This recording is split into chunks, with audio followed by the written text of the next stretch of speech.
Hey, Carl here. The following podcast was recorded at noon on April 22nd, 2025. All information presented was true and valid up until the time of recording. Let's get started.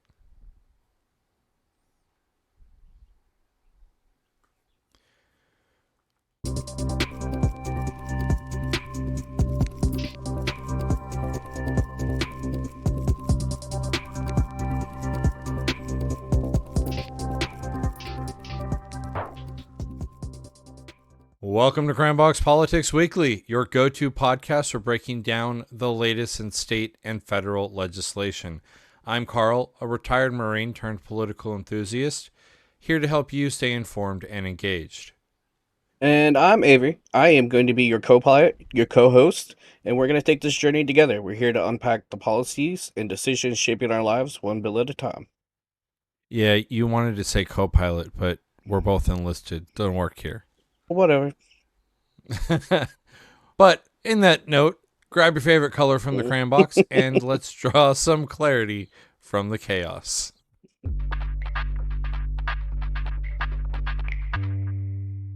All right, so today we're diving into a topic that's been making waves lately, the right to protest under the First Amendment.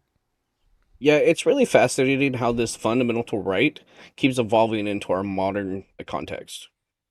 The right to protest is generally seen as a subjective, not an objective. So generally speaking, you'll see a lot of people that'll get out there and they will protest, but they'll protest in a violent fashion, and that's seen as a protest. If you're thinking about it, it's been one of those things that people keep finding different ways to try to establish what a protest is, though, and keep making it harder for people to assemble peacefully. Yeah, I can see that, but there's a lot of confusion about what it is that equates to the line and then what it takes to cross that line. Essentially, there's a lot of individuals both on the right and the left that see the First Amendment as a get out of jail free card. And just look at the protesters from January 6th who were all arrested and charged and then subsequently given an out by the current president simply because he felt that they were simply executing their right to free speech and their right to peacefully assemble. And I get that. You can't just decide on a whim what is peaceful and what is now all of a sudden illegal, especially if they're not doing anything that is violent or destroying any property or inciting a riot or hurting people. Just because they wear a mask and they're just standing around doesn't make that a violent protest. Luckily, today, you and I, are going to make an attempt to break it down and figure out what the Constitution actually says and what it means for the everyday citizens. I mean, I guess we're qualified to do this. I mean, we sit around and we look at the legislation in Congress and states, and we sit here and we digest all of the executive orders that are passed, like what, almost daily, still daily. Like I think at this point he just likes talking to himself. We already know that though. But anyway, we deal with the lawmakers and the government officials who just sit around and try to make lives better, or as we are seeing, more difficult. Yeah. But the important thing is that we look at the trend, look at what is being said both in Congress and the executive branch, the judicial branch, and across the states. In keeping with our tradition, that's what we'll do. Okay. So, why don't you tell me and everybody else, because I like to hear from all sorts of people and all sorts of things, what is interpreted as for the First Amendment, right? But tell me what the Constitution says, if you can. All right. Okay. So, what the Constitution says is Congress shall make no law respecting an establishment of religion or prohibiting the free exercise thereof or abridging the freedom of speech or of the press or the right of the people to peacefully assemble and to petition the government for redress of grievances. So, and maybe I'm just gonna be the dumb one here, and I'm gonna to go down to my own level, but it still sounds like you can just take a group of your friends and family or community, and as long as you're not destroying shit or causing bodily harm to anybody, you can stand there and tell your lawmakers about themselves. And you're right. Like in a perfect environment, yes, absolutely. That is the correct translation. And you got to think about it from the perspective of when the founding fathers, the framers of our Constitution, were framing and looking at the basic bills of rights for the American citizen, they were also dealing with some issues, right? Like they had the Boston Massacre, which occurred because of the whole protesters throwing rocks, and rock hit a soldier, fired, and then unarmed civilians were killed. And so what the people were doing, or what the framers were doing, were trying to enshrine the right of the people to protest their government, to make the ability to for the people to come out and say, listen, we don't agree with you, you're not listening to us behind closed doors, now we're going to take it public. And that process was tested early on. The Whiskey Rebellion happened shortly after the birth of our nation. Now, that was under the Articles of Confederation, not Hmm. the Constitution. But at the same time, it was still part of that process where Washington led troops out of Washington, out of New York at the time, or Hmm. Philadelphia at the time, and marched east in order to put down the Whiskey Rebellion. Excuse me, west in order to put down the Whiskey Rebellion. Okay. And like that was one of the very first appearances of the potential for the federal government to become this overburdensome, overpowerful organization that really clamped down on the voices of the American people. No, And I think for me, I think another big one that I have stuck in my head is the one during the Vietnam War where students were protesting at a college, correct? And were also fired upon. yeah, and again, that was another one of those situations where people were actively engaged in protests. But the difference here is Hmm. that in the Whiskey Rebellion, like farmers actually picked up arms, and they were tar and feathering tax collectors, like legitimately tarring and feathering them. There was a That's kind of story of awesome. one tax collector who he came in to collect taxes, and the farmers responded by stripping him naked, covering him in tar, and then feathering him, and then leaving him tied to a tree outside of the town for or as an example for others. I Right? that that makes me think of a fraternity's hazing practice, but here we are. Again, awesome, but not at the same time. Maybe a little bit more extreme than like a typical frat. I don't know about that. I don't know about that. We have hazing rules now for a reason. Yeah, Can we that's true. That's true. That's valid. But so there's a big difference, right, between the Whiskey Rebellion and the protests of the Vietnam War. Right Right. now, the Vietnam War was something that the American population didn't support, and it Correct. was largely because of the fact that there was no reason for us to be in that war, and there was nothing strategically for us to win in that war, and so there was no justification for that war, and yet we still found ourselves in that war, I which mean, is people like to compare it to Afghanistan, but the reality is that unlike Afghanistan, Vietnam didn't attack us, or they didn't harbor the terrorists and insurgents that this did is true. attack us. People like to So compare we, it to Iraq too, and that one's a little iffy. Um, but unfortunately, and I think I don't know, but I think you would agree with me that unfortunately, the soldiers from Vietnam were they didn't get their welcome home, and they were treated poorly, and that will always be terrible, a terrible th- part of what soldiers deal with when they enlist, when they fight, things like that. Yeah, absolutely. Having to come back home and fight a narrative that you're a baby killer is like Absolutely. immensely like disgraceful. However, comma pause for effect, that however, that entire that narrative rose out of reality, right? Right. Like we were drafting individuals in order to get out of certain issues with the law. You could promise a judge that you join the military. We were bringing in the bottom of the barrel. We weren't looking for the best of the best, right? I mean, And so as a result, you wound up with the bottom of the barrel out there fighting, creating nothing but problems for us back here at home. we saw the same thing during the never-ending war against terror. We started letting felons in and gang members and things. It, we saw what happened in the different prison systems throughout, and it just here we are. Here To we be are. fair, the Marine Corps didn't let felons in. And more power to them. And that is where I'll be like, yeah, I agree with that one. Shoot, we even raise our ASVAB requirements higher.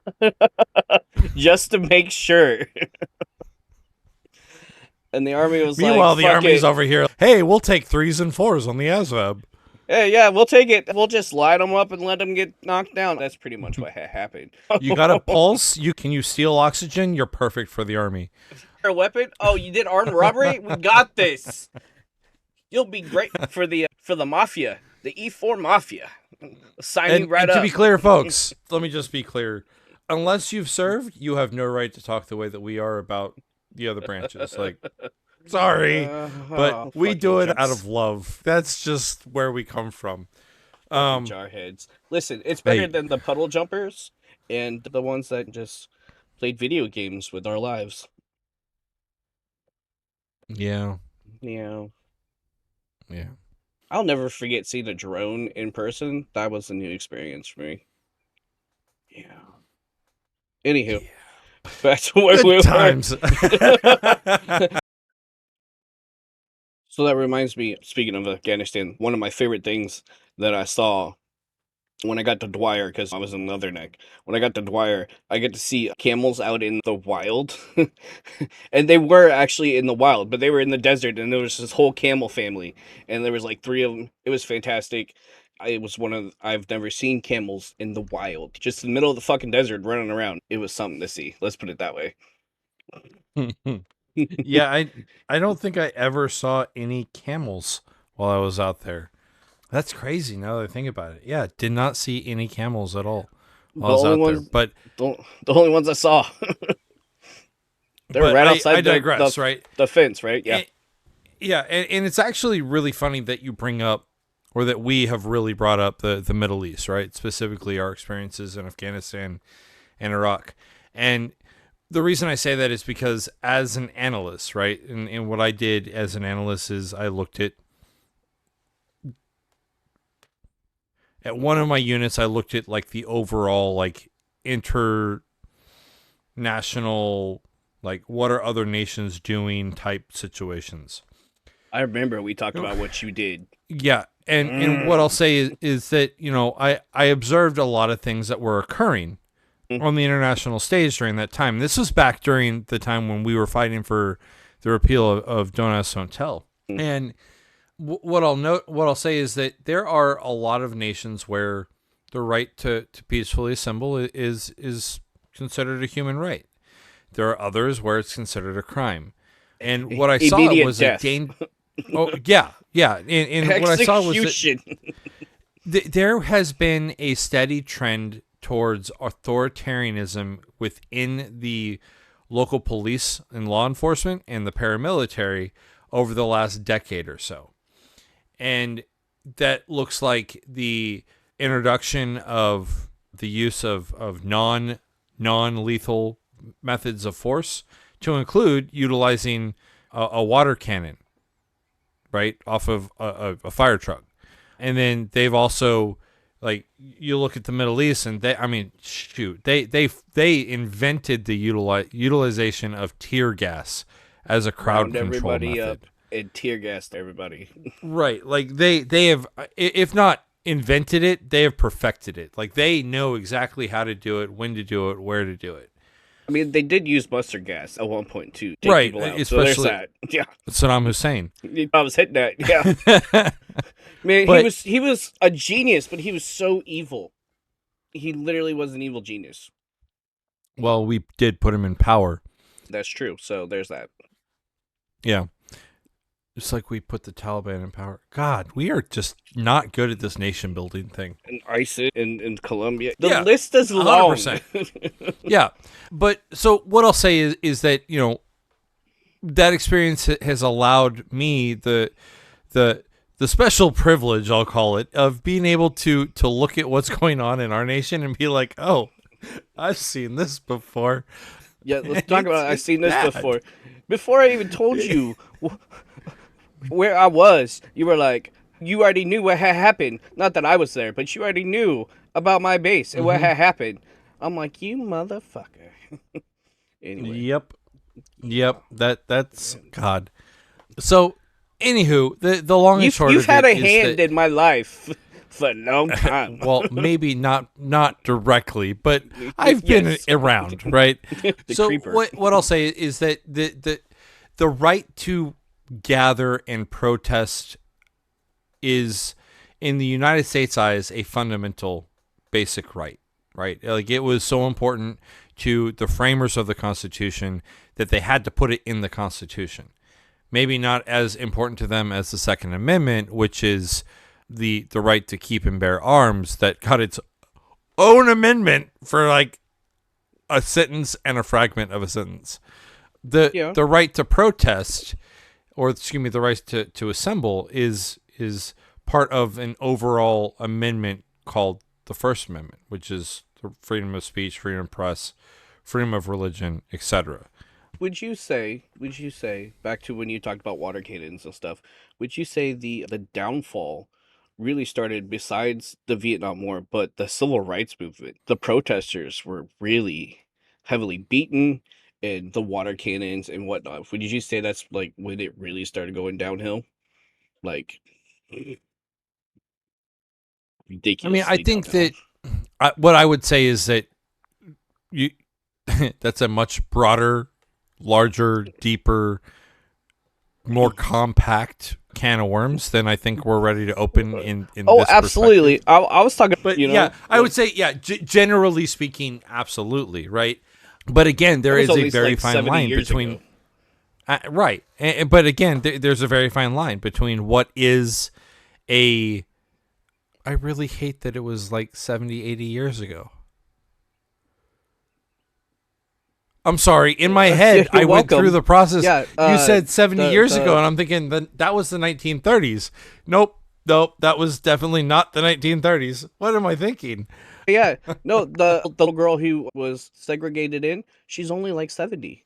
And what's crazy is I think part of the ways to make us feel like it was so far back was you always see the pictures in black and white instead of in color when there were color photos. So then you're sitting there thinking, oh man, that was 80, 100 years ago, and it was only 60, 70 years. Yeah, but back then, color photos were the wave of the future, right? Like, we have spatial videos and spatial photos now where you can take a picture of something utilizing Apple stuff and get a 3D picture of it. That's still in its infancy, so like not a lot of people do it. I imagine 100 years from now, that'll be the norm. That'll be past the norm, but yes, I think so. Okay, you're right. You're right. They're gonna have But holodecks, right, and holograms. yeah, it reminds me. No, we're gonna be living in a society where Ready Player One is gonna be like the reality. So there. And anyway, so yeah, it was 70 years ago. You're welcome. I'm sorry. Goodness, that That's like saying my that kid is turning insane. 13. Like holy fuck. Yeah, That's how long we've man. known each other. Yeah, yeah. God, sucks to get old. Just a little bitty baby when we were first talking. And I say that it is, we have some older listeners listening to us, and I talk about us getting old. No offense to our listeners who are of the silver age. Oh, So, like one of our friends that also was with us when I was a little holding a little baby, JB ooh, Brooks. I heard Jamie. Oh, I said no, I said JB. JB. I wasn't Oh, gonna call his okay, name okay, out yeah, like yeah, I that. got you. Yeah, I wasn't gonna Goodness. call him out like that. See, I Jesus, heard, you just I threw him heard under the fucking Jamie. bus. I No, heard I said Jamie. Yeah, yeah. JB. Man. JB. Next time Anywho, I'll so just say digging Julia into it, Bravo. right? What we did is we looked at the issue, looked at what the Constitution says, and then kind of took a look at what is being done at all levels of our government, right? So we'll go over the legislative, the executive, the state, judicial, and if there's any reporting about in the news, that's what we're going to hit. And folks, this will be the Right? format that we use until we decide to change it, because that's what we Again, do. We change things. change is never. Change used to be bad for us. Like change, and I am for one that absolutely hates change. I do. I hate change, but change isn't always that bad. Change can be good. Yeah, that So that's that there it that's is. that's valid. Yeah. So what I'll say is that when it comes to the legislation coming out of the the legislative branch of the federal government, there's 8 total that I'd like to cover, but some of them we've kind of already talked about. For example, Right? HR 2272, which is the FAFSA Act. We talked about that last week. I'm pretty sure that we talked about the. Well, I think that's it. Unless you notice any that we've already covered. No, I was thinking about that. I was like, no, I don't think so. But it's still valid even now. Yeah. So what I'll say is that HRS 285, which was introduced by none other than the lovely Miss Lauren Babert, No, fuck her. and HRS I'm sorry. 285, and again, this is no, that's fine. Simple resolution. Essentially, what this resolution does is it, without any power of law, right? This resolution condemns domestic terrorism attacks against Tesla cars and dealerships. And this bill, I mean, it cites all bunch of different stories related to like attacks on Tesla vehicles and dealerships. Oh my god. Interestingly enough, it is an American government organization that's trying to protect a private one. It's Listen, almost they're like trying to. she was bought off, but that's neither here nor there. Oh god, the thing. No, you set me up for failure, Battle. You set me up for failure with that. Ah, we do not need legal or any HR issues whatsoever. So I'm gonna sit here quietly. So here's maybe I'll take the setup away from you, right?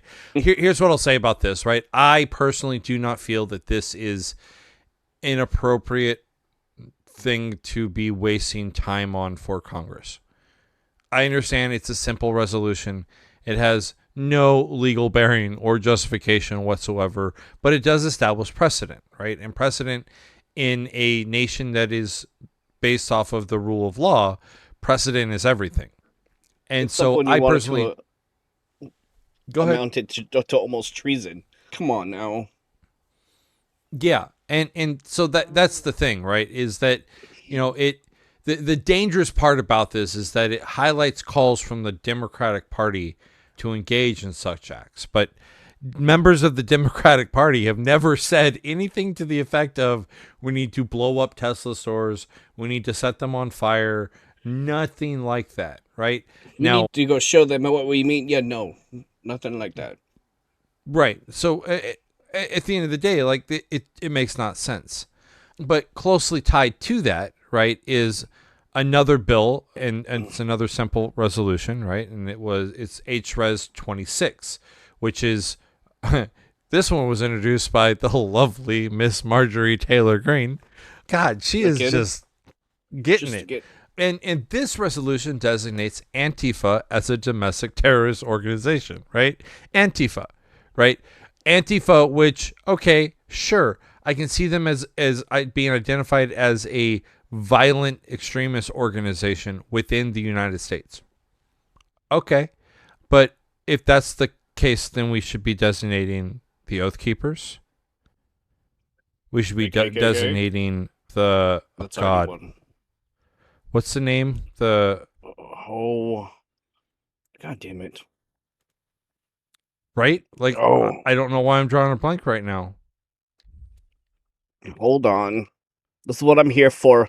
Hold on, guys. I'll have it in a minute. Proud Boys. Goodness. The Oh Proud yeah, the Boys. Proud Boys. I don't See, I know. told you I I'd have had it in them just as, a second. but I mean, those two organizations should be designated as homegrown terrorist organizations as well, right? If we're going to attack extreme organizations, they need to be attacked on the left and the right. Like all about it. Let's designate got the three- Antifa as a terrorist organization. Fine. Understood. You'll- Antifa are a bunch of morons anyways. So like let's do it. But be equal about it. You also have the 1%ers, the 3%ers, the other various militias. You got the sovereign citizens, who are fucking crazy, by the way. I love watching their little legal battles with the judges. Fantastic. I watch that on YouTube every day. And you also have the tax protesters, constitutional sheriffs, conspiracy propagandists. The list goes on and on. Yeah, it's ridiculous. But again, all of those things should be added to the list of Absolutely. homegrown terrorist organizations. All of them. And I'm not saying like just ignore Antifa and just focus on the right. By the way, Battle, remind me later that I've got a soapbox to get on. You always have a soapbox to get on. Yeah, well, this one is predicated on the fact that I've had a conversation over the weekend that I really need to get off my chest. Anywho, Is this a private soapbox? Is that what you're trying to tell me? no. So I'm going to make certain aspects of it private, but the person will know that I'm talking about them. Okay, fair. That's fair. Yeah. And so, I mean, that's just kind of how I do it. Again, HR 2272, that's that FAFSA Act, which prevents individuals from getting federal financial aid if they are found guilty of any criminal offense related to rioting. 2065 is the Unmasking Hamas Act of 2025. Now, this one bothers me, right? Yeah. Go ahead. No, I 100%. I saw this one. Absolutely bothers me. And the part that bothers me is that essentially it's written in such a vague, nebulous, cryptic manner that it essentially is allowing for the determination that anyone who is protesting with a mask on is a member of Hamas. So It can be charged. Here's my issue, and that I have with this is okay. So remember the Charlotte the protesters who had their little tiki torches, the mask, and killed somebody. Did they not all have masks? Or how about January 6th? Did they not have masks? So were they all backers of Hamas? No, because at the time Hamas wasn't attacking Israel, so they weren't. But Hamas has always been around. Yeah, but don't tell the maggots that's just not going to happen. I'm just saying. I feel like you obviously liked Hamas back then, if that's what you were doing, and now you're gonna say that is one way to show that you are with Hamas is if you wear a mask while protesting. Anyway, I'm sorry. Continue. No, and you're not wrong, and that has been followed up through executive orders, right? And then we have Senate Resolution 98, another simple resolution, right? And this resolution is related to condemning the PRC of taking actions to undermine the democracy of Hong Kong and the rule of law, especially with regards to their actions in effort to put down the anti-Beijing protests that were going on in Hong Kong.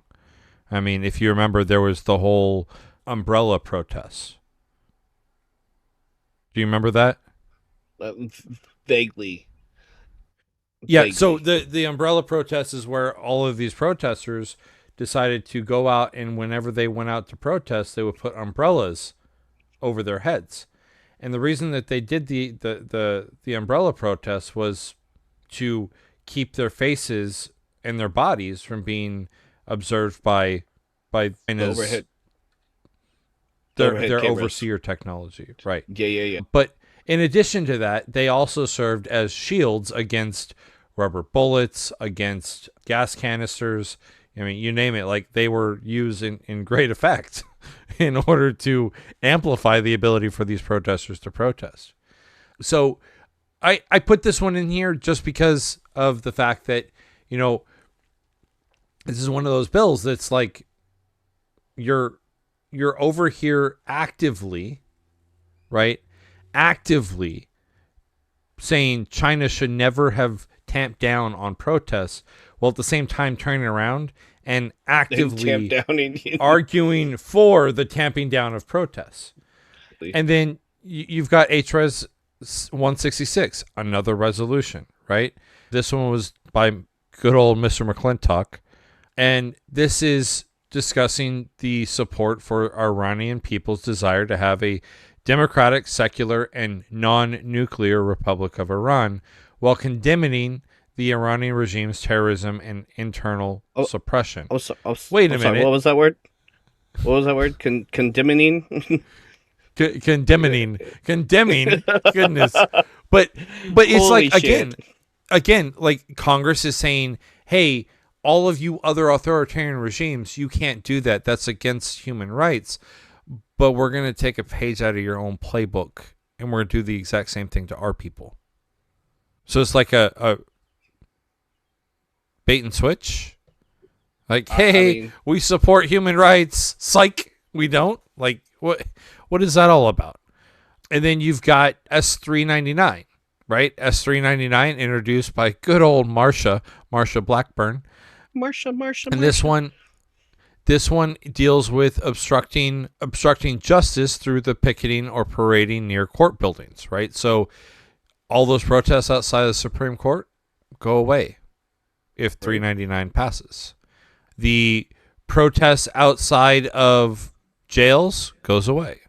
Protests outside of courthouses for individuals like Luigi Mangione go away. Now, interestingly enough, you know, and it would be extremely amazing to see, is that, you know, Trump gets out of office and the next president comes in and Trump gets prosecuted for all the laws that he broke while he was in office, and the people who go to protest the trial wind up getting themselves arrested, all because of the fact that their own people passed a law making it illegal for them to protest outside of a courthouse. Yeah, we know how that works. He'll be doing it in his role as being president. Anyway, I digress.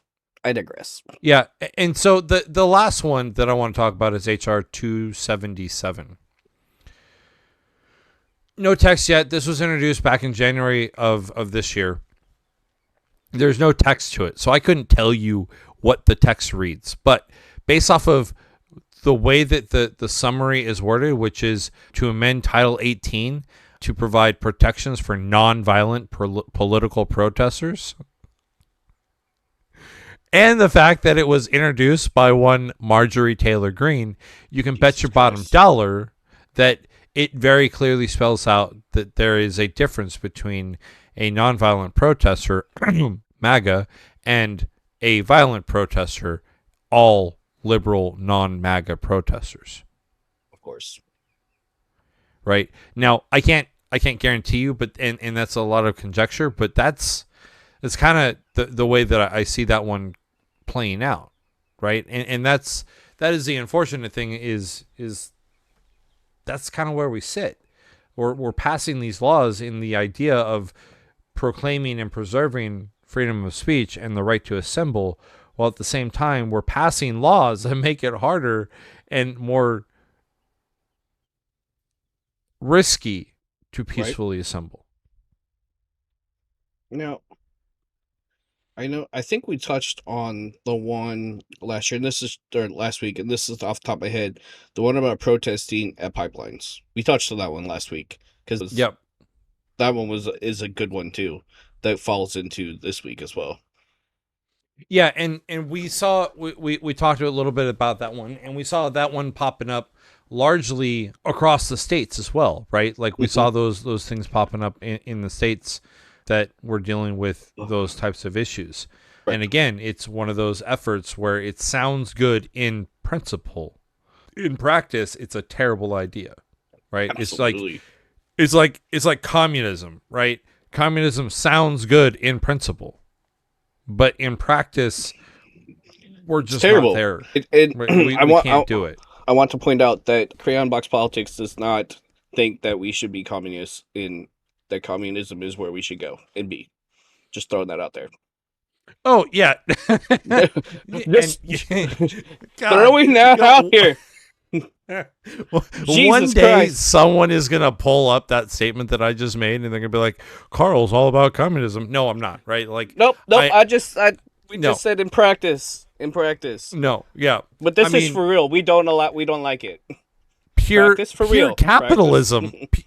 Capitalism at its purest, right? At its most fundamental. It's a great idea in practice, but it doesn't work. Again, like authoritarianism. Yep, we're not for that one either, obviously. Listen, we like free people and free speech and all of the Constitution. Don't we, Carl? We do. And I mean, Jesus, what's funny? What am I going to do with you? What's funny is that when you actually look at the progress for liberal movements, they tended to be more forward moving in socialist regimes.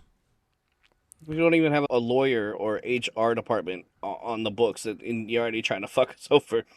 All right. So on the executive order front, right, we had President Trump sign one executive order that deals very explicitly with protesting and the right to peaceably assemble, right? And that is Executive Order 14188.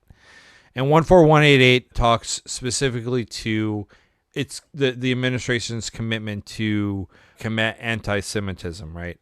And essentially what it does is it basically states that any colleges or protests that express anti-Semitic viewpoints will be punished to the fullest extent of the law. And those individuals who are from outside of our outside of our country, who participate in anti-Israel protests will have their green card or their visa revoked, and they will be sent packing on account of them being anti-Semitic and anti-Israel. And there are huge pushes, especially coming from Donald Trump, for colleges to follow suit. I mean, he pretty much cowed Columbia University. He's in the process of punishing the shit out of Harvard, right? Oh, Harvard is. Oof. I feel bad for them. Right, but they are weathering the storm. And what's interesting is that three of the current Supreme Court justices are Harvard alumnus. So I don't anticipate that Harvard alumnus is going to go against Harvard, and they're going to be more willing to go against Trump in this situation. Yeah. But, who knows? They'll make another midnight ruling. Yeah, and so I guess the long and short of it is that while that is the only EO he has signed, he has also issued truths, I guess that's what we're going to call them, truths, that state that, any type of protests against Tesla, to include boycotts or attacks or defacing, all will be punished to the full extent of the law, and he even called boycotting Tesla illegal, right? So I guess now we all need to run out and buy Teslas because The that's president the did. only legal vehicle, right? So that's kind of everything on the executive order front. And then, Avery, did you want to start us off with the states? We have bill. It's a Senate Bill 743, and it's the ban on protests that disturb worshipers.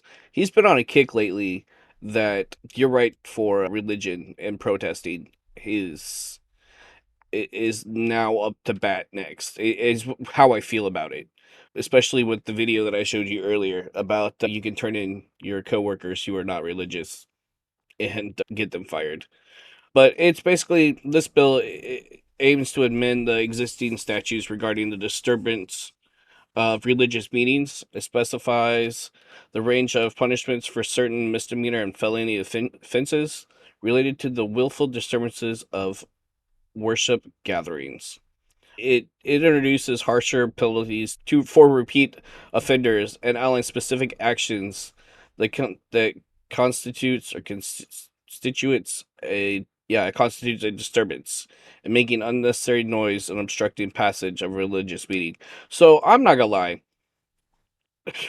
with reading that, it makes me feel like if you stand outside a church, which we don't necessarily see happening, I have yet to see that happen, and you make any kind of noise like honking your horn and shit, you're gonna go to jail.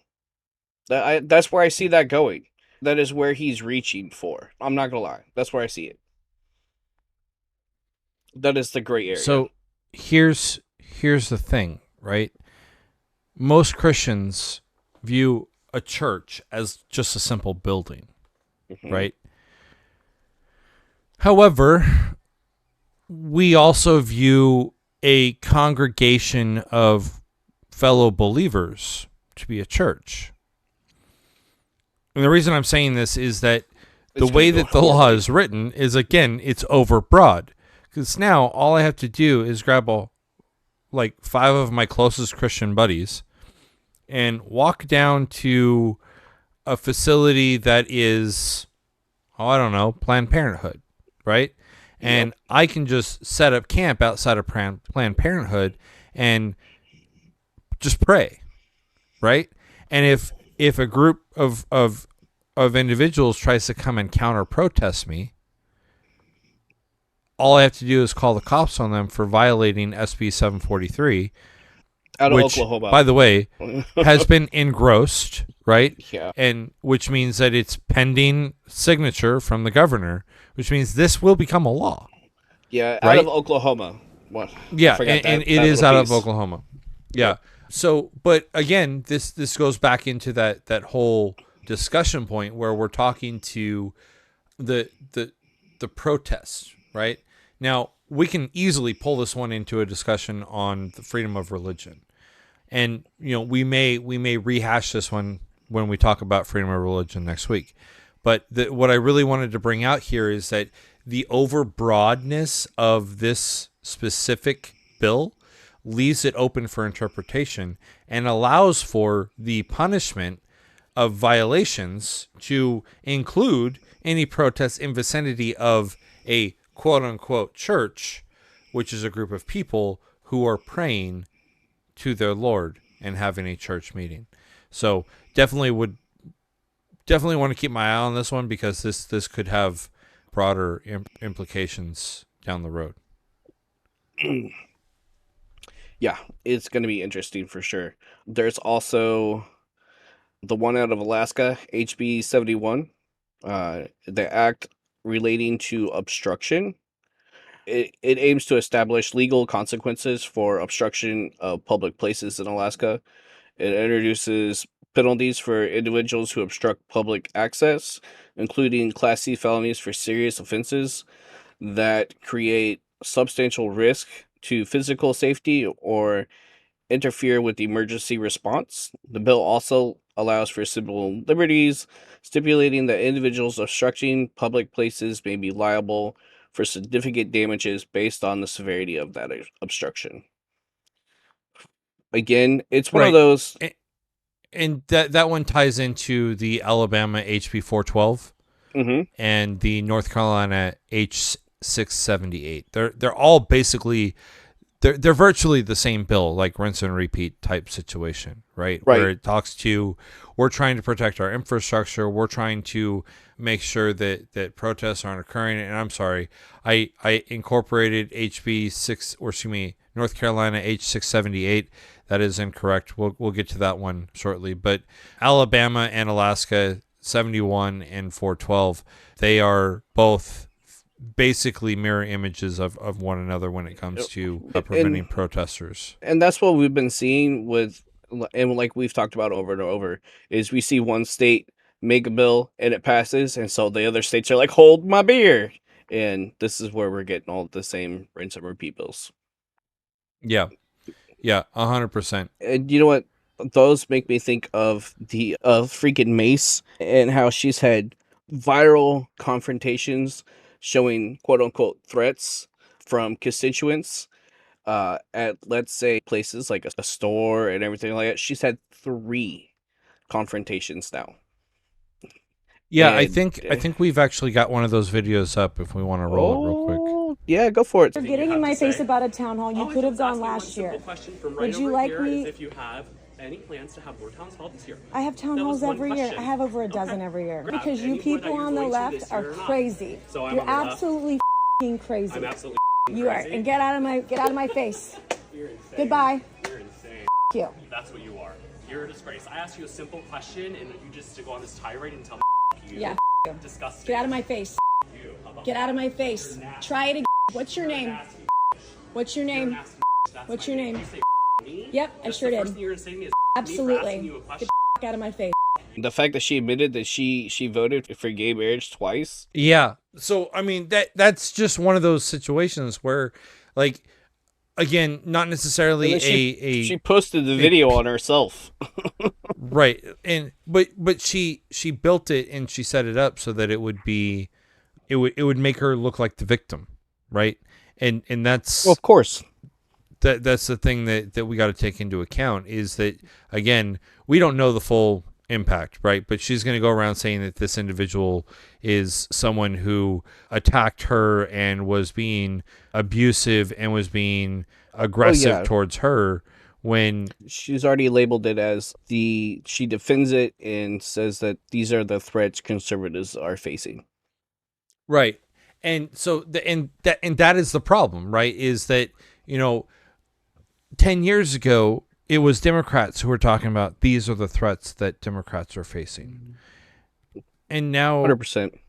And now it's been flipped and it's these are the threats that Republicans are facing. Like, no, folks, these aren't the threats. If you look at Pennsylvania Avenue and you look at the White House, that is the threat. Right? Like, a constituent asking a representative, when is your next town hall? That is not a threat. It's an engaged citizen, and you should be proud of it. You should be like, come find me. Yeah, she was like, yeah, you should have gone last year. Like, we're in this year, woman. Like, stop it. And then she throws F-bombs like it's cool. And she I digress, right? Like, I mean, I could go on all day long about what she's saying, but that's kind of the direction that we're headed, right? So we talked about Alabama and Alaska and their infrastructure bills. I have a feeling that you're saving one of these for last because you didn't hit it, you skipped over it, so I'm going to save it for last too. Now, the next two are kind of important to me, right? The one is Alabama SB 247, right? And 247 is another interesting bill, right? And what this one talks to is prohibiting a person from using artificial noise amplification to picket or protest at or near the residence of any individual with the intent to harass, intimidate, or disturb. Okay, yeah. I'm all about it, right? Like, first and foremost, our justices, they do not have the same protection that our congressmen and women have, that our senators have, that the president has. Matter of fact, a large majority of them drive themselves home, and their home is a regular house like ours. I mean, there's, of course, the Alitos who got rich off of, I digress. But the point here, right, is that I agree that we probably shouldn't be protesting outside of their homes because they don't have the security that otherwise would be afforded to them if they were in any other branch of the government. I mean, In I addition agree. to that, right, and I would go so far as to be like the justices are closer to the American people when it comes to reality than our own representatives are. I'll give you that. I mean, no security, drive themselves to and from work. Yeah, they've got a job for life. That's like guaranteed. But all of the rest of it, Oh, I hear your chirpy chirps. I don't. But what we are seeing though is the fact that they are having to hire their security and whatnot, as with the uptick of the violence.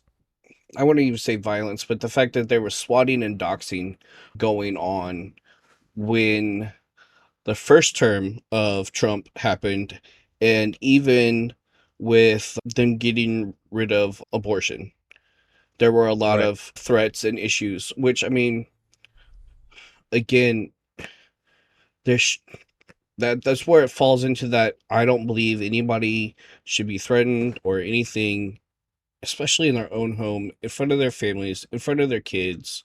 But again, you and I believe in the fundamental right to protest and to have your voice heard and to have freedom of speech and not have it used as a weapon. A weapon to where you're literally going to have your house burnt down or literally shot or all of these things. It's uncalled for. There is no room for that. There's no room for it. It should not happen on either side. It doesn't matter. That's where I stand on it. I think it's disgusting. So, I mean, again, a bill that we can get behind, right? And Right. as long as it holds to that point. But it Will would it? have to hold Probably to not. that limit. Now, I Yeah, haven't seen anything that gives them any additional capability, especially with regards to the fact that the second part of this is prohibiting a person from picketing or protesting at or near the residence intent to harass, intimidate, or disturb during a period starting 30 minutes after sunset and ending 30 minutes before sunrise. So, I mean, I could get behind this bill, right? Like, hey, guess what? Sunrise is at 5 o'clock in the morning. My kids need to sleep. I mean, if sunrise is at 5 o'clock in the morning, I'm showing up at 4:30 and I'm getting real loud. I'm just saying, my kids got to sleep, so I could get behind. Right. 100%. As long again as there's not that overreach. Right. And that's where that leads us into the next one, HB 678, which is from North Carolina. Right. Now, this one doesn't necessarily have to do with protests, but it kind of does in a sense. Right. And the reason I say it kind of does in a sense is because we have seen governors and mayors declare states of emergency in light of or following a really bad protest that turns into a riot that levels towns. And what I'll say is that this one here, this bill, is intended to limit the ability for the governor to enact or establish a state of emergency and leverage those emergency powers that are allotted to the executive in order to execute what needs to be executed. The problem is that what this bill is trying to do, and this is the funny thing, is that it's being introduced and it's being pushed through a Republican-dominated House and a Republican-dominated Senate at the state level. And if this were to go through, it would intentionally tie the hands of a Democratic governor, right? Here's the thing, and here's the kicker, is that if said governor becomes a Republican and people are protesting the Republican, guess what? The Republican can't declare an emergency. because the Republicans tied their own hands. Yeah. It's great. I love these bills when they can backfire, right?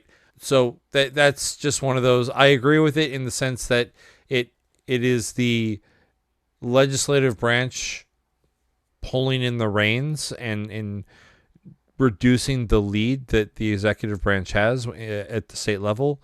But at the same time, I'm okay with it also on the fact that it will absolutely be a bite them in the ass later type of bill.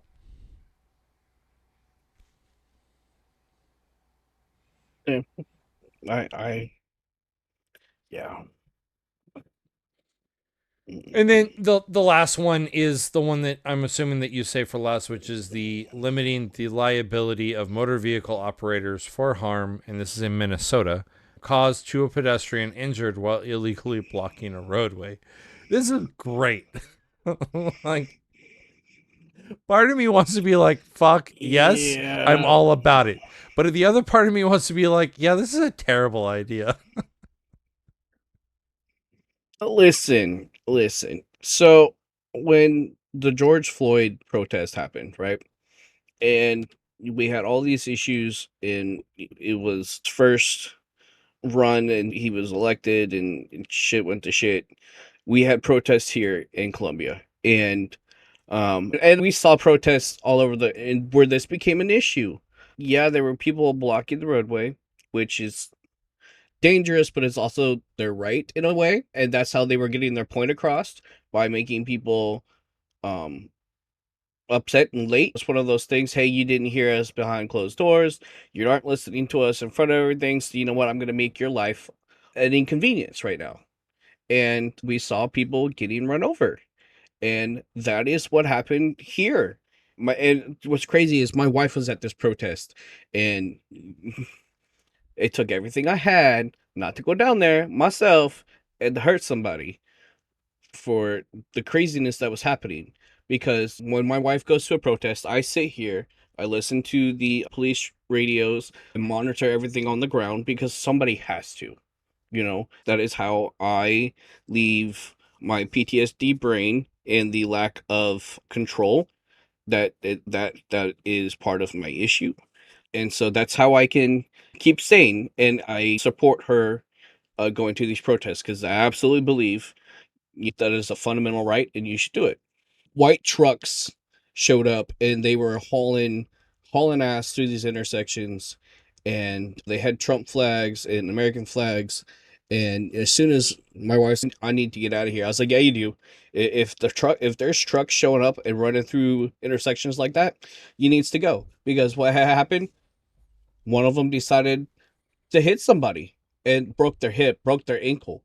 And we're seeing these things like should never Well, it's just like happen. that guy in Should never. Charlottesville, Virginia, right? Where he ran over protesters in Charlottesville, Virginia, and killed an African-American woman who was protesting. And then there are great people on both sides. Like, Yeah. it's just, it's, I don't understand it. It's just like there was, and see, this doesn't deal with protesters or anything, but the Daryl Brooks trial. I wholeheartedly watched that trial from beginning to end, because that fucker was crazy. He was a sovereign citizen, and they had a Christmas parade. I believe it was Christmas parade, and he decided that he wanted to do what he do, and he drove through pretty much the parade, killed a bunch of kids, and he is now in prison, and where he deserves to be at. Yeah, I don't think that anybody should be allowed to.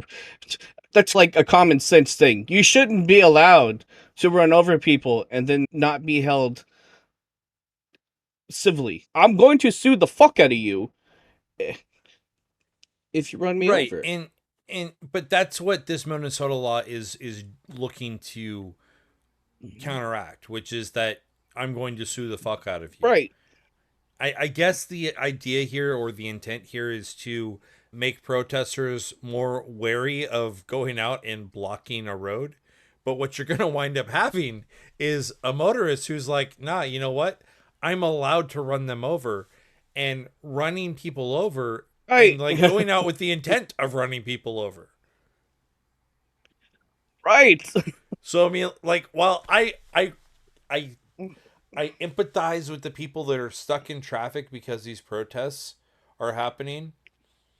I empathize with the fact that I don't think you should be taking to the freeways with your protest. 100%. I think that's where I want to draw the line. Like, major freeways, no. But if you're like in the middle, like what happened here in Columbia, if you're in the middle of downtown and it's just a fucking street, not a freeway, not a major highway, that's out of line. Mm-hmm. You know what I mean? Like major freeway, yeah, absolutely. You don't belong there. That is totally unsafe. You are asking for trouble. Someone's gonna be coming down there doing 90. Or You know, if you are actively getting on that freeway to march, right? I can get behind that because like we've seen the march or on if you're DC, keeping the people march on like the great marches that were led during the civil rights era were led on major roadways, and they were protests where you walked all the way through the process. Nowadays, people just go out and and there was large on the road. Yes, 100%. And I can get behind the fact that if you are blocking the way from an ambulance or a fire, any first responders get going through, then yes, 100%, dude, you're doing it Mhm. wrong. You are. Like, if there's an issue, open it up, let them go by, and close it back in. It's that simple. So there's a lot of could be gray area here. Yeah. So again, like the idea behind it, not too fond of like the results that will come of it, because I really don't think that what's going to happen is Absolutely. what they think is going to happen here. But that's kind of all the state laws. It's going to be a Right. terrible time. That's all the state legislation. Negotiate The all the freedom time. to assemble, right? It has been one of those long practices of like, what does peacefully assemble mean? And the Supreme Court has, Correct. in many cases, 10 total that I was able to pull, 10 of the more significant ones, has spelled out what the definition of free speech is, but more specifically, what it means to peaceably assemble, right? And looking at your list, I'm sorry. Yeah, no, go ahead. Go ahead. I was going to say, looking at your list, the most recent one was 2000. That was all I was going to point out. Hill v. Colorado was essentially the challenge to state law that makes it unlawful for any person within 100 feet of a healthcare facility's interest to knowingly approach within 8 feet of another person without that person's consent in order to pass a leaflet or handbill to, display a sign to, or engage in oral protest, education, or counseling that, with that person, could either result in the swaying of their opinion on what to do with regards to a healthcare facility, right? So if you recall, like there's these crazy Christians, right? And I put that in quotations, who will stand on the street corners and hold pictures of babies that were, or fetuses that were aborted, and like they'll show this is what it looks like. And it's disgusting, and really no one wants to see that going into a healthcare facility. But essentially what... Especially... Go ahead. I'm terrible. No, go ahead. Sorry. God damn it. Especially at locations where they don't even provide abortion services. So most of these Planned Parenthoods don't. And the question was, does the Colorado state statutory requirement, does it violate the First Amendment right of the speaker, the person who's trying to push the information? And what the Supreme Court said is that no, like it doesn't. Like they upheld the Colorado statute that essentially said, stay the fuck away from healthcare facilities, you crazy wombats.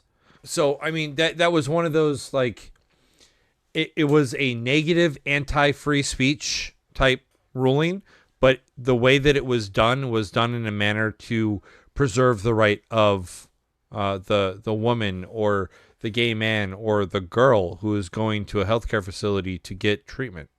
And that's not just like Planned Parenthood, but Planned Parenthood is the easiest one to describe and to link to, right?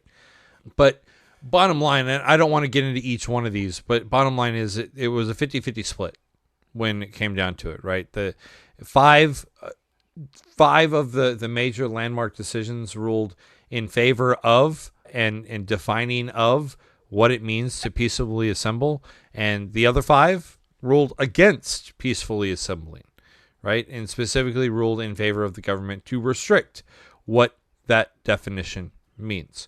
So again, even the Supreme Court can't seem to figure out what the definition is, and they have to bounce back and forth and utilize precedent to define that very specific phrase, which is the right of the people peacefully to assemble and to petition the government for a redress of their grievances.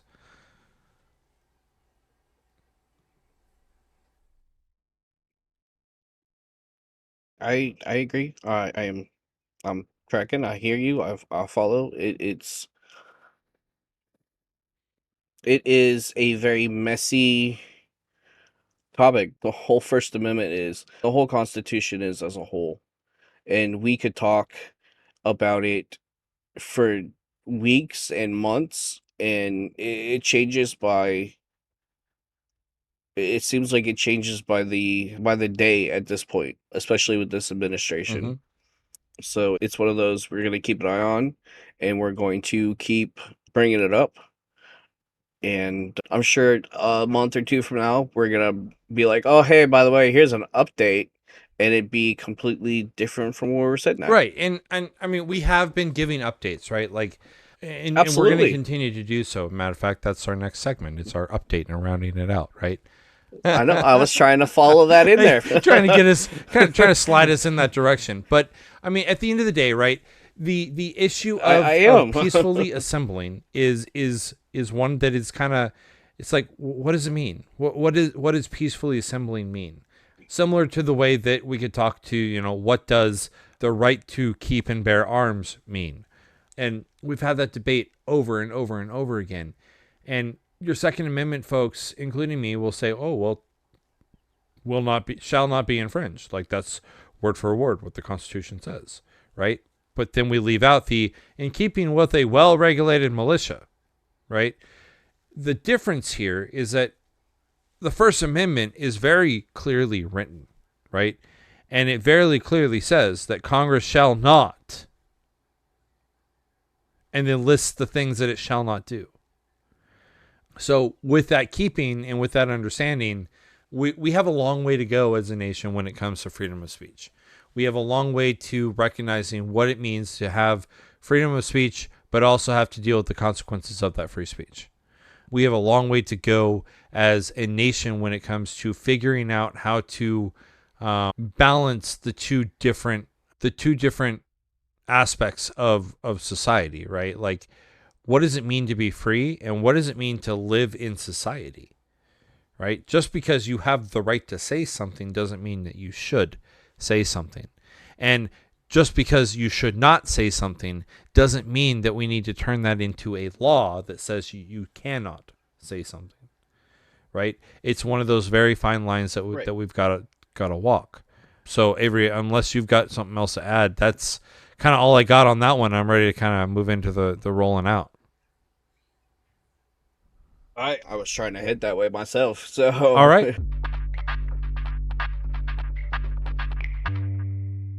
The first one we talked about was classified chaos and DUI hires. This was a great one because it allowed me to kind of get out there and knock off my pedigree when it comes to dealing with classified information. And, we talked about how we don't want this one to kind of slide away. Unfortunately, good old Petey, or fortunately, one of the two. What I want to do is I want you to watch this video real quick before we actually get into discussing the news about Petey Hegseth. Happy Easter egg roll, sir. Hey, we're happy to be here at the Easter egg roll, I'll tell you that. Be with the family, beautiful day. And President Trump is changing the country. and it's creating opportunities for families all across America to better their lives. And that's what Make America Great Again is all about. What do you want to say, sir, about the signal chat controversy? You know, what a big surprise that a few leakers get fired and suddenly a bunch of hit pieces come out from the same media that peddled the Russia hoax. Won't give back their Pulitzers. They got Pulitzers for a bunch of lies. Pulitzers for a bunch of lies. And on hoaxes, time and time and time again. And as they peddle those lies, no one ever calls them on it. See, this is what the media does. They take anonymous sources from disgruntled former employees, and then they try to slash and burn people and ruin their reputations. Not gonna work with me, because we're changing the Defense Department, putting the Pentagon back in the hands of warfighters, and anonymous smears from disgruntled former employees on old news doesn't matter. So I'm happy to be here at the Easter egg roll with my dad and my kids, because you know, this is what we're doing it for. These kids right here. This is why we're fighting the fake news media. This is why we're fighting slash and burn Democrats. This is why we're fighting hoaxsters. This group, no, this group right here, full of hoaxsters that peddle anonymous sources from leakers with axes to grind, and then you put it all together as if it's some news story. And when we know it, we know exactly what it is. So I'm really proud of what we're doing for the president, fighting hard across the board, and I'm going to go roll some Easter eggs with my kids. Thank you very much. Have you spoken with the president? Have spoken to the president, and we are going to continue fighting on the same page all the way. Even the kids in the background look at him like, So I don't believe your apparently, bullshit. those kids in the background, those kids in the background are Are his his kids. so like, yeah. you And like you can tell they've had the enough. chunkier one. They've had like, enough the more, of his shit already. like I said, the chunkier one was just looking at him like, no, like he looked all sorts of confused. Yep. I just Yep. So basically, what has happened is that over the weekend, motivated Pete Hegseth, Secretary of Defense for the United States of America, has managed to find himself in a little bit of hot water again with regards to Signal, right? He just can't not use Signal. The difference is this time, right? The second Signal chat that has emerged, this one is incorporating both his wife and his lawyer, and he shared military plans with his wife and his lawyer. Now, I haven't seen these chats at all, and I imagine that that's because he fired right, everybody. but I also imagine that I'm probably not going to see these chats. And the reason I say that is because of the fact that these chats that have not been leaked officially with screenshots, they are chats that we've just been told about through an anonymous source. And I'm willing to bet that that anonymous source was probably someone who was responsible for investigating the potential additional chats that Hegseth has been in. And when they found it, they notified everyone, and it got to someone in the line, and that someone in the line is not a Trump loyalist. And well, here we are, right? It was like his HR person or whatever. Like he was the one of the people were pretty much at the top of where they were sitting, and they got fired, and other leakers got fired, and they even used lie detectors to figure this shit out and get rid of the people. So that's what's interesting for sure. It's one of those situations where we're now in a position where we have an individual who has zero care for our national security infrastructure, zero care for our national security policy, and zero care for our secrets, who is willing to go around and blast classified information, which is why it looks like we're seeing the indications that the White House is currently looking to replace him. He doesn't even, I don't think he has care for our soldiers as it is, or our troops to begin with. So there's that. And if they're not loyal to him or to Trump, then he's going to get rid of them, especially if they're a person of color or a female. So That's where we are. And this is not surprising to me. It's not shocking. I'm sure we're going to, I don't know if we'll see more or not, because I think they just silenced everybody who isn't loyal to them Yeah. at this point. Yeah, and then finally, I guess the last thing we want to talk about is some motivated trade war that was declared by none other than Donald Trump. And this is a good one, right? Because we watched as Donald Trump tried to manipulate the markets back and forth constantly. He's been doing this since he first took office, putting on tariffs, taking off tariffs, putting on tariffs, taking off tariffs, putting on tariffs, putting on a delay, putting on tariffs, changing them, putting on tariffs, pulling them back, putting on tariffs and saying, China, we're coming after you, right? Almost as if we've been going after China the whole time.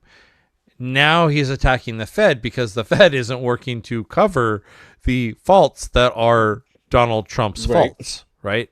And so as a result, we now have to live in a situation in society where we're watching the stock market crash, right? The unfortunate thing is that the powers that be aren't watching it in the big picture, right? The powers that be are watching it in the little picture, which is the day of. And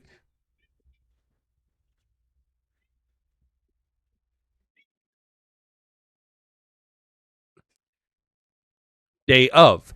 And essentially what we're dealing with now is a scenario in which you wake up in the morning and you look at your stock ticker and everything's in the green and you think, yeah, everything's good, everything's fine. And then you go to lunch and the stock is dropped again. Or in our case, right, the stock starts off so low that it's easy to be in the green all through the day and make it look like you're making progress. But in reality, you haven't made 100%. A dent in the complete and utter destruction that has been wrought by Trump's tariffs, right? So again, in the third consecutive week, is this third consecutive week? Yeah, so starting the third consecutive week, we now have... Because it started 20 days ago? Yeah, so roughly third week. In the third consecutive week, we now have a situation where the stocks continue to slide. Every single weekend, the stocks slide. Every single thing that Trump says, the stocks slide. And so at the end of the day, like, the U.S. stocks are not doing good. Global stocks are not doing good. And there's really nothing that can be done about it to fix it. So we're not seeing benefits here, folks. Like, we're not. And so the tariffs continue to be one more thing that have just completely obliterated the United States standing on the international stage. Battle, while we're here doing the wrap up and stuff, I just remembered that you wanted me to remind you to get on your soapbox. So I feel like this would be a good time for you to get on your soapbox. Okay. So while we're wrapping it up, had a conversation this week with a family member, right? And the conversation went along the lines of, Christ. You would really get more listeners if you weren't so anti-Republican. You're a registered Republican. So I brought that up, right? And I was being told that, I'm coming off as a rhino because I don't attack Democrats with the same vigor that I attack Republicans, right? Well, here's the thing, right? Like, and I'm gonna put this really, really painfully clear. First and foremost, Crayon Box Politics is non-partisan, not non-biased. And there's a huge difference between being nonpartisan and non-biased. When you're nonpartisan, you are able to speak clearly and think clearly when it comes to the party structure of the United States. That's who we are. We don't side with one party. I don't side with one party. I don't align to one party. But that does not mean that I am not biased against the maggot. That does not mean that I am not biased against regressive policies that take away from the civics, the civil rights, and the human rights of every American in the United States. Because I go after the maggot does not mean that I'm not going to go after Antifa. Because I go after the maggot does not mean that I am anti-Republican. So at the end of the day, folks, listen. We have tried, and by we, I'm talking about everyone who is awake and sane in the United States right now, has tried to speak clearly, has tried to speak calmly, has tried to be respectful, has observed the modicum of decorum that has been provided to Republicans and to maggots for the last decade plus. But here's the problem. That decorum, that respect that we have been providing has not been provided back in return. And when we say, hey, listen, no fair, you can't do that, they say, yes, we can, First Amendment. So guess what? I don't care if my approach or Avery's approach or anyone's approach to the current state of the United States is one that is seen as liberally biased, or if I'm seen as a rhino. Folks, let me be very clear on something. The rhino is the fucking maggot. If you voted for Trump and you are a Republican, but you voted for Trump because Trump makes America great again, you're a rhino. If you voted for Trump because you feel that God saved Trump in order to save the country, you're a rhino. If you voted for Trump because Trump, you're a rhino. If you voted for Trump, you're a rhino. Period. There is no excuse for what you, the person who voted for Trump, has enacted and placed on the United States of America. There is no excuse for the amount of hate that you have released upon undocumented immigrants. There is no excuse for the amount of hate that you have released upon transgender Americans. At the end of the day, the only one to blame is you. And so if you think that Crayon Box Politics is going to back off and come down from the attack in the interest of decorum, you have another thing coming to you. Now, I will be gracious, and I will have decorum, and I will have respect when I am talking to anyone. But when false information is being presented in order to further a narrative, when fake news, when Russian propaganda, when anti-American morals and values and principles are being parroted by none other than the President of the United States and his cohorts, Crayon Box Politics will not be quiet. Crayon Box Politics will not maintain decorum. Crayon Box Politics will take a stand.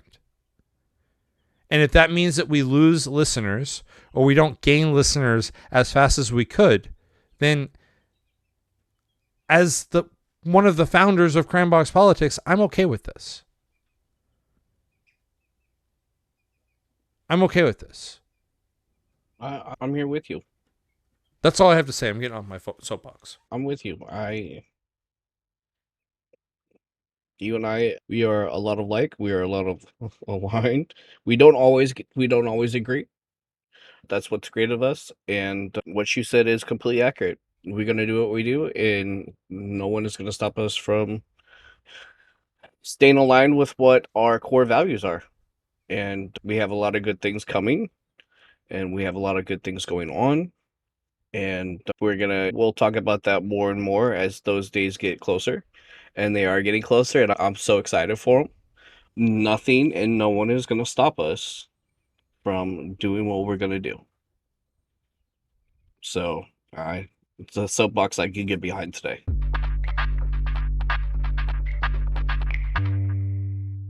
That's all we've got today, folks. We covered a lot of ground, and we hope you picked up some useful information about what's happening in politics right now. Next week, we'll be taking a look at your right to practice your own religion without interference or influence coming from the federal government, the state government, or your local government. Or the different protests. Anyway, so thanks for hanging out with us. Politics is crazy and wild, and we're glad that you're here, and we will be here continuing to make sense of it all. And remember, folks, stay informed, Stay engaged, and always color outside the political lines.